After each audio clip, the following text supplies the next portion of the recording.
मला आपल्याला या निमित्तानं एक गोष्ट सांगायची, मी राज्याचा उपमुख्यमंत्री असल्यामुळं माझ्या कुठल्याही अधिकाऱ्यांना सगळ्या संबंधित क्लास 1 क्लास 2 IAS IPS या सगळ्या अधिकाऱ्यांना मला सूचना करायची की इथून पुढे देखील कुठल्याही प्रकारचं प्रकरण जर तुमच्या पुढे आलं तर ते नियमाला धरून नसेल तर अजिबात कुठलाही प्रेशर खाली न येता सरळ त्याला काट मारायची।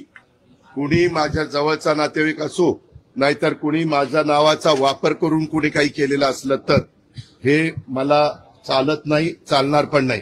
पण एक गोष्ट झाली, हे 2 दिवस तुम्ही सगळ्या मीडियाने या सगळ्या गोष्टी चालवल्या कारण ती माहिती तुम्हाला मिळालेली होती। शेवटी मीडियाचं कामच आहे काय आहे ते तुमच्या लक्षात येईल ते दाखवणं, पण त्याच्यामध्ये अजून पण इतर वेगवेगळे बाबी आमच्या वेगवेगळ्या भागातनं मला वाटतं बारामतीतनं पण काही असं झालंय तसं झालंय। माझं म्हणणं की ज्यांच्याकडं याबद्दलचे चुकीच्या गोष्टी झालेल्या असतील त्या सर्व बाबींची चौकशी संबंधित अधिकाऱ्यांनी करावी। मागच्याही काळामध्ये जे कुठले व्यवहार झाले असतील त्याच्यामध्ये कुठेही आपण नियमाला बगल देऊन कुठल्याही गोष्टी केलेल्या नाहीत, तो माझा स्वभाव नाही।